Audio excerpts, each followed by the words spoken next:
we engaged in conversations with our kids about all these topics: hair color, body piercings, tattoos, bikinis, you name it. We had more than one conversation about it. Hey everyone, this is Yvette Hampton. Welcome back to the Schoolhouse Rocked podcast. I'm so glad that you are back with me today. I'm back with Davis Carman, and we are talking about radically intentional parenting. This is part of our family series, and I'm so glad that you have joined us for this because we're talking about some really important topics. We're talking about the things that involve us as parents and as spouses and, sibling relationships and how we can interact and have a relationship with grandparents. I mean, there are so many parts to homeschooling families. And so I'm excited to have Davis back with us today. If you missed Monday's episode, go back and listen to that episode as well. It will encourage you. But first, I want to thank our sponsor, BJU Press Homeschool. Do you want help managing your homeschool day on a day-to-day basis? BJU Press has a new homeschool hub that can dramatically simplify things for you. You'll be able to see your child's workload, document grades, modify schedules, and more. The BJU Press Homeschool Hub is the resource you need for painless planning and happy homeschooling. Visit bjupresshomeschool.com to see how the hub can change your homeschooling. Davis, thank you for coming back with me again today. I am so encouraged by these different points. You have 10 points that we're talking through, and these are all points for radically intentional parenting. And like we talked about in the first episode, you and Rachael are through the parenting phase. You've launched all 7 of your kids, which is incredible. And so neat to know that they are walking with the Lord and that your obedience to the Lord and training them up in righteousness has been fruitful. And that is my greatest desire as a mom, is that my kids will leave our home, that they will walk with Jesus all the days of their life, and that they will be completely and fully committed to a life of serving Him. And so these points that you're giving us this week are really to help us with doing just that. We have to be intentional about our parenting. It doesn't just come naturally, and we need wisdom from those of you who have gone before us. So we talked in Monday's episode, we talked about church devotions and family worship and how we can implement those into our family. We talked about meal times and what that looked like for your family. We talked about discipline, and then we talked about kids, and more kids. So let's move on to point 5. So this list is being presented in roughly the order that you'll face them as parents. And like you said, it's radically intentional parenting. So if you've thought the list was fairly easy so far, and of course you've got it, trust me, the list gets harder as the kids get older and as we go through the rest of this. But number 5 is K-12 education.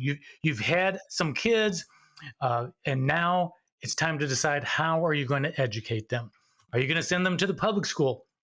Are you going to shovel out the money and do private school? Or are you going to take the full responsibility and homeschool? All 3 are really big decisions with, or big options with big consequences. So this is one that parents are probably more intentional about it now than they ever were. Families tend to be very thoughtful and careful about the education of their kids. It's a high value. But during the years of COVID, people started paying attention to what was actually happening in their kids' school. And they started really analyzing the options closer than they ever did before. Many of them taking the bull by the horns and saying, you know what? We're going to homeschool. This was actually really good for our family to be together. And we learned so much. And it was so much more efficient. We were done by 1 o'clock in the afternoon. We had more meals together, all kinds of positives that can happen when you homeschool. And that is obviously what I would classify as the best decision our family made on this topic. But I got to let people know, we were kicking and screaming when we started. This was not something that was part of our plan. And basically, we had our COVID moment in 1996, where we were reluctant, we felt forced, but by God's grace, we got started. And by the 3rd or 4th year is when we were fully committed to this. Even with high school looming off in the distance, we didn't really have all the answers to what that would look like. But we got there and we walked by faith, and God showed us the way when we did. And then with each of our kids, there were issues that we were concerned about or didn't have answers to. And that, again, is part of the walk of faith that happens with homeschooling. Is you feel all this responsibility. It can feel overwhelming at times, but it's actually really exciting. I liken it to a roller coaster ride with twists and turns, and you just feel like your stomach's not going to be able to handle it anymore. And then you get to a portion of the ride where it feels more like the lazy river, and you can sit back and bask in the sun and say, wow, this is great. I love it. And then you're back on the roller coaster. Yeah. But number 5 is the education of your kids. Be intentional about that, mom and dad. Amen. I don't know that I've gotten to the lazy river part yet. Maybe it's coming, but it definitely has been a roller coaster ride. And I will say, for the most part, it has been a fun roller coaster ride with many scary drops and turns and twists. And in the end, you know what? We get off the roller coaster and we get to look back and say, that was really fun. So fun. Okay. So that was education. Number 6 is what? Number 6 is extracurricular activities, sports, piano, theater, co-ops, you name it. So some parents may feel like, okay, we started homeschooling, but now we're taking care of all these extracurricular activities, and I feel like we're in the van all the time. We're late to every activity. We leave early from that activity to try to get to the next one on time, and everybody's exhausted and worn out. So you need to ask yourself, how can we be more intentional as a family to make this work for us? Well, one of the first things you can do is to say no to certain things. So we had 7 kids. We could have been crazy if everybody was doing 3 or 4 activities that were different from each other. So we always limited our kids to 1 to 2 activities. And specifically, if it was a sport activity, we were all doing the same sport. Mm-hmm. So we might give the older kids, okay, here's the deal. You can either do cross country, soccer, or volleyball. Take your pick. Okay, we'd like to do soccer. All right, that's what you did last season. You guys love soccer. Let's do that again. Guess what? Everybody else in the family is doing soccer. And that would allow us to then be what I like to call this little amoeba that would show up at the fields for practice night, and everybody would be on a different practice field based on their age. And then on Saturday, we're all at the fields all day. Everybody stays for their siblings' games. And we just did everything together. We didn't divide and conquer and go separate ways. And, we weren't ships passing each other in the night. And so the best decision we made on this topic, to being intentional about it, was that we said we're going to limit things, and so that we can do it all together. Amen. That's a great idea. We had some other friends who they have 6 kids, and they made that same decision for their family early on. And now that their kids are older, they're dabbling in some different things. But especially when their kids were young, they said, if we don't all do it together, it's not getting done, because it can get so overwhelming. It's so funny when people still talk about homeschooled kids and socialization, and they're not socialized. I'm like, man, homeschooled kids today, we're trying to just stay home to actually school. I mean, there just are so many opportunities, whether within the homeschooling world or even outside of it. And so, something like soccer, of course, is probably through the county or your city or whatever, whatever league you're playing for. But there are tons of opportunities, and it can get overwhelming. You can find yourself so busy that you're actually too socialized and not able to stay home and do the work that. Oh yeah, like you said, there are more than enough activities to choose from. Yeah, and the key was to limit what we're going to do, what we're not going to do, so that okay, on Tuesday night, that's the out night where we have soccer practice. We're all doing that, but we're not out every night of the week, right? And we're not out at 100 different locations. Especially in the years before any kids can drive. After they can drive, it helps quite a bit when they can drive themselves or drive siblings. But even then, you want to be real careful not to be doing so much that you're stressed or that your kids are stressed, because God has given us only a certain amount that we can handle before we have too much on our plate. And the same is true for kids. Yep, absolutely. Let's take a break. We'll be right back. We want to thank all of our sponsors for making this show possible: BJU Press Homeschool, CTC Math, Apologia, and IEW. Without them, we wouldn't be able to do this. Visit the show notes for links to these great companies and thank them for supporting the Schoolhouse Rocked podcast. We are back with Davis, and this is such a good list. I love lists. I love checklists. I like being able to write things down and check them off, though this isn't a specific checklist of what to do, but it kind of is, because it's things that we need to think through as parents, and we need to be intentional about how we are handling these things now as parents, or knowing how we're going to handle them in the future as our kids get older. And so, like you said earlier, the list gets a little bit harder as we're moving through the years of our kids' childhood, right? So this next one is an interesting one.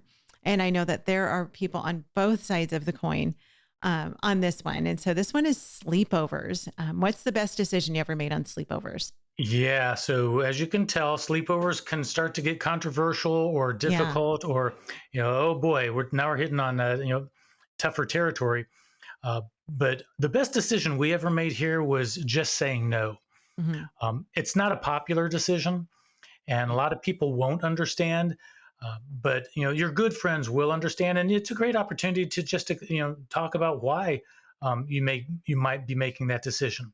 Now, when I say we just said no to sleepovers, that does not include grandma and grandpa, Right. or close family members.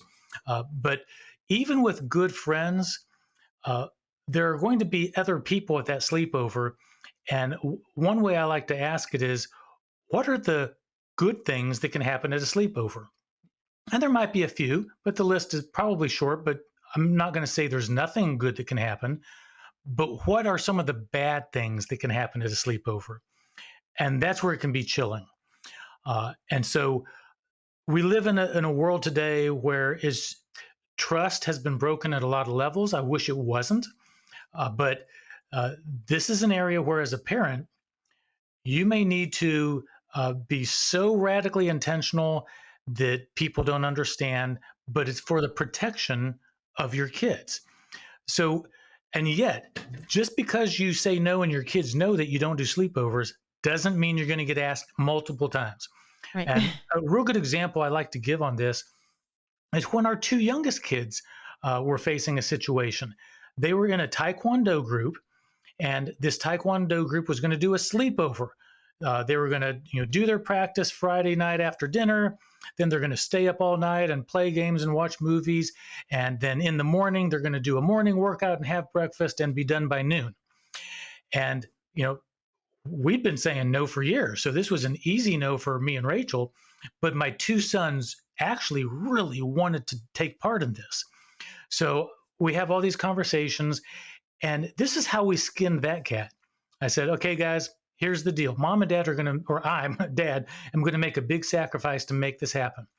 I'll drop you off at your normal practice. You can stay, for a while, but around 10:30, maybe 11, sometime around that time, I'm going to come and pick you up and bring you home.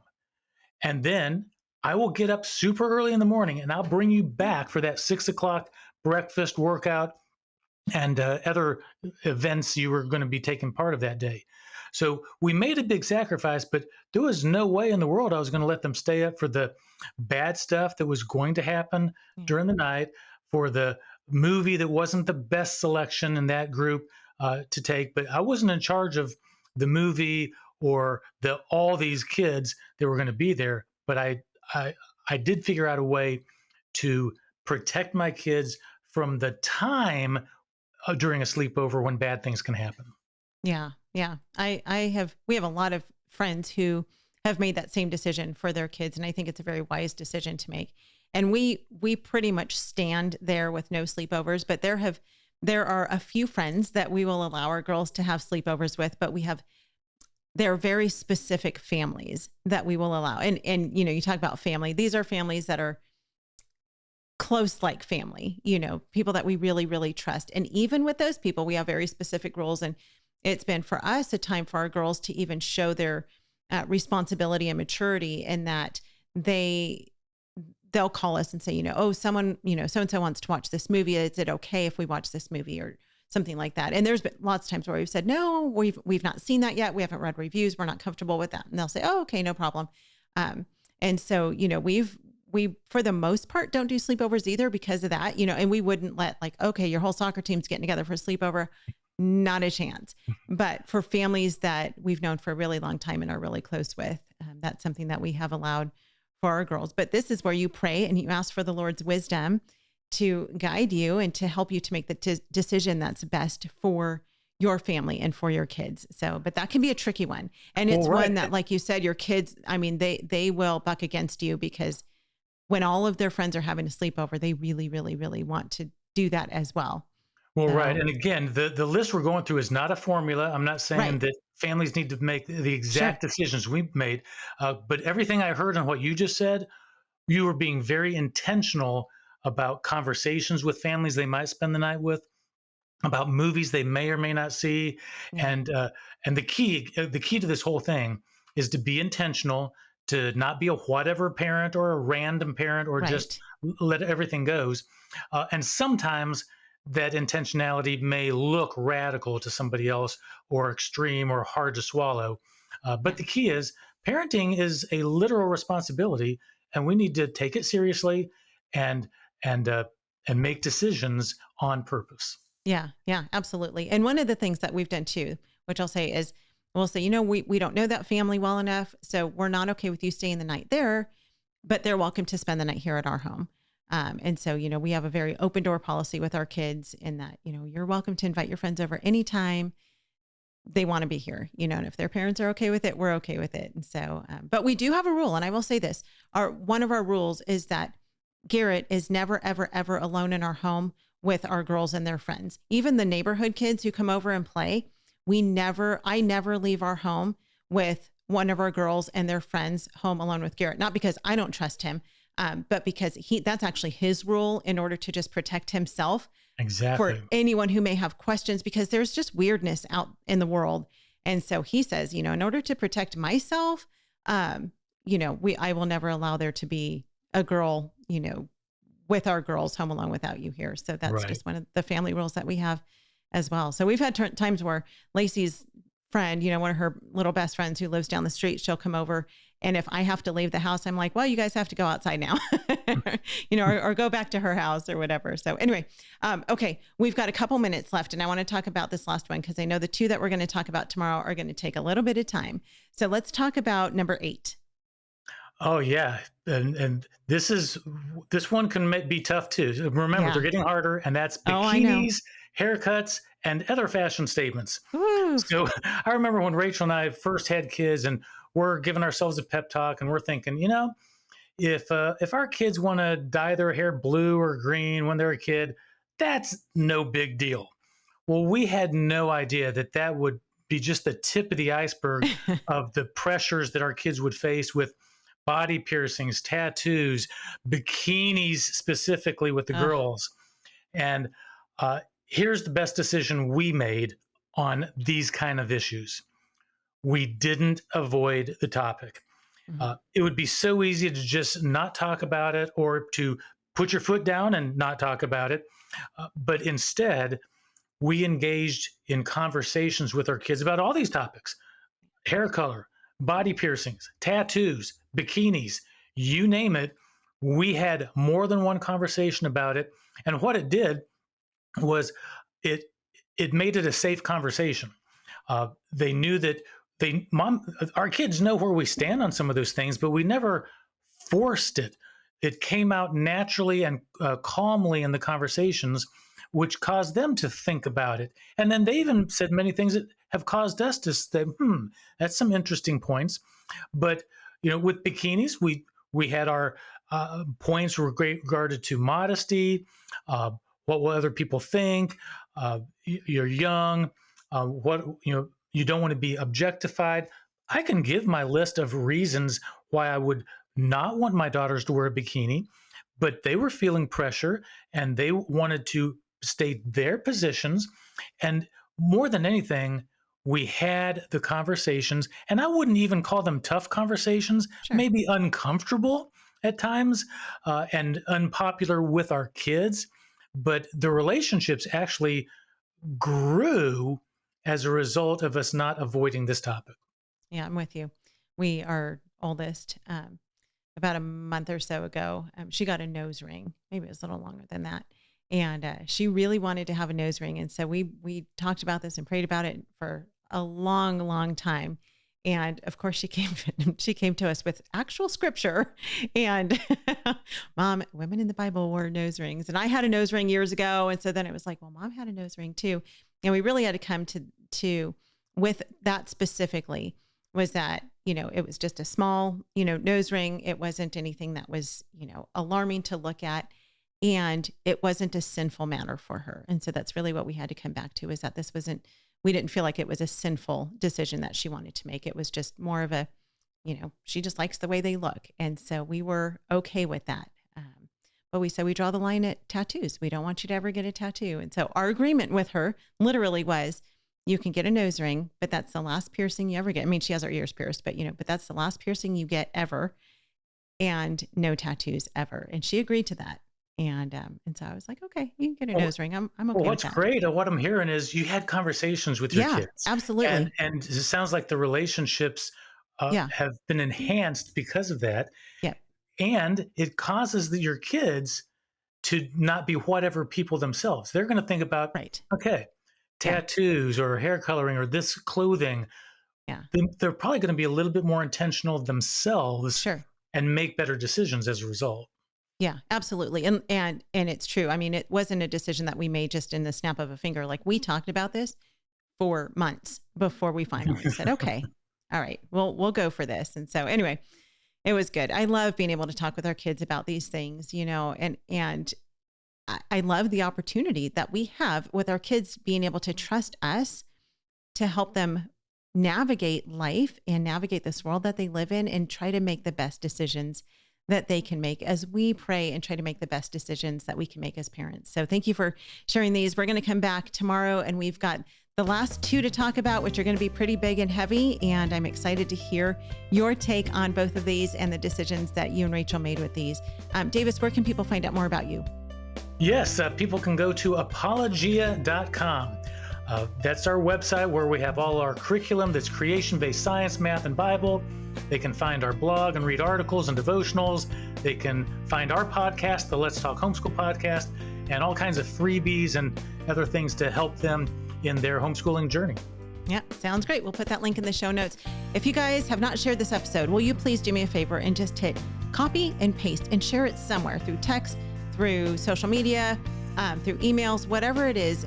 There are people who need to be encouraged by what Davis is sharing with us this week. So please share this podcast. Also, please leave a review for the podcast if you've not yet done that.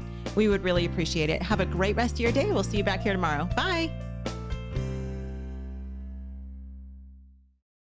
The Homegrown Generation Family Expo is back. The Homegrown Generation Family Expo is a live and fully interactive online conference coming March 6th through 9th. Registration is now open at homegrowngeneration.com. It'll be 4 days of nonstop encouragement and fun that you can enjoy from the comfort of your home. Registration includes lifetime access to every session. Mark your calendars for March 6th through 9th and visit homegrowngeneration.com to register today.